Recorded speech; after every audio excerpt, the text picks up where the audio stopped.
जोबोद मोजां मोनदों जोंनि बर'नि गोदान बोसोराव बे फालिजानाय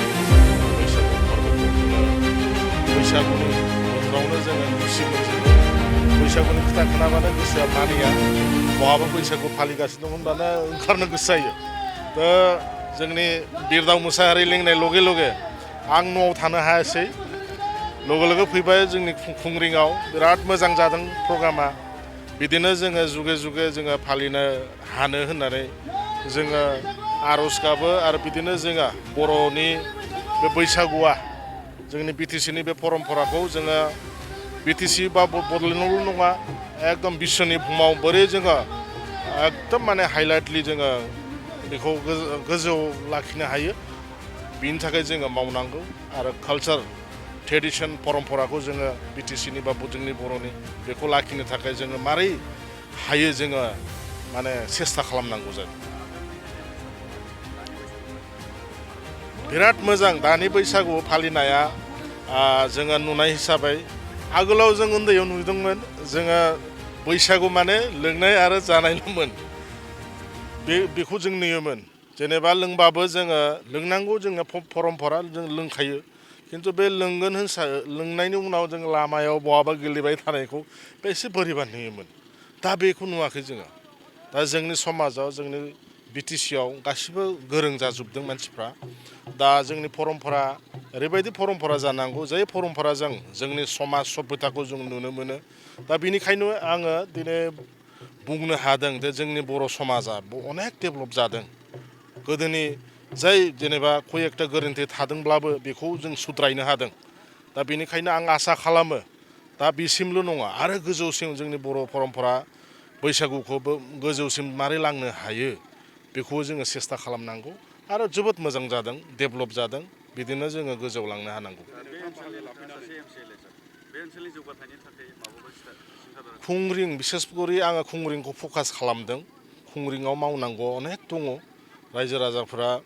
बेनि लुबैदों आरो बेनिखायनो आं दिनै फैदों होनना हिसाबै आं बारा होनो हायाखिसै 10 लाख थाखानि माबा कालचारेल स्टेज अपेन कालचारेल स्टेज बानायनो होननानै जिहेथु जोंना फैसा अलरेडि दङ दा बेजोंनो बेयाव बानायगोन होननानै आङो बिथांमोनखौ वार्ड होबाय आरो साननैसो उनावनो बेयो आराम्भ जागोन औ हांख्रायनाय हिसाबै नुजाफैनो हाबाय बाव गोजोननाय मोनबाय आरो खुंग्रिं ओनसोलनि बे बैसागु बादायलायनाय बे हाबाफारियाव जिरायनानै खुंग्रिंनि राजखुंग्रिफोरनि मोसानायखौ नुनो मोनबाय खुंग्रिंनि राजखुंगुरफोरनि खननाय गोदै मेथाइखौ खोनासंनो मोनबाय बाव गोजोननाय मोनबाय आरो बे बादायलायनायखौ जाय बिजिरगिरिफ्रा बिजिरनानै बान्था होनायनि दिनैनि हाबाफारि लादों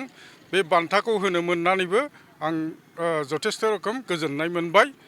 बे रोखोमनो बैसागु बोथोरानो जा बा गुबुन हाबाफारियानो जा जोंनि बर' हारिमुखौ फोजौखांनायाव साखोन सिखोन आरो साबखांहोनायाव बेबादिनो बिहोमा होलांबाय थादों खुंग्रिं ओनसोलनि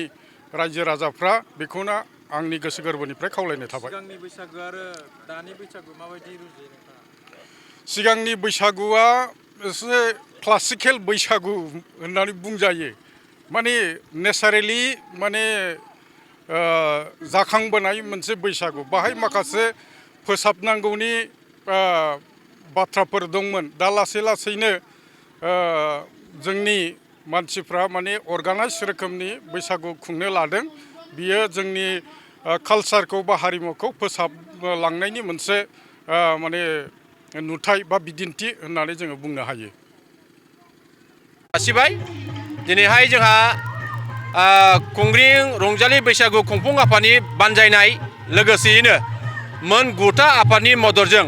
जोङो 18थि रंजालि बैसागु फोरबो फालिथाय बे फालिथायखौ सानसेनि मेहेरगोनां हाबाफारिजों जों खुंफुंनो हाबाय जा फुंबिलिनि हाबाफारि बायदियै जोंहा गाहाय हाबग्रा लामा बेखेवनाय बेखौ जोङो बेखेवनो हादों बिनि उनावहाय जोंनि मोन 9 आफाद आरो खुंफुं आफाद बिनिनो फिरफिला बिरहोनाय बे हाबाफारिखौ जोङो मावफुंनो हाबाय जोंनि मोसाग्रा थावनि बेखेवनाय बेखौबो जोङो मोजाङैनो बेखेवनो हाबाय आरो फैयै फैयै जोंहा दा बादायलायनायनि जे बान्था राननाय हाबाफारि बे हाबाफारिखौबो जोङो मोजाङै खुंफुंनो हाबाय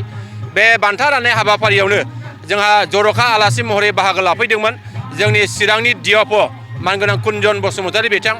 जोंनि गाहाय आलासि महरै बाहागो लाफैदोंमोन BTCनि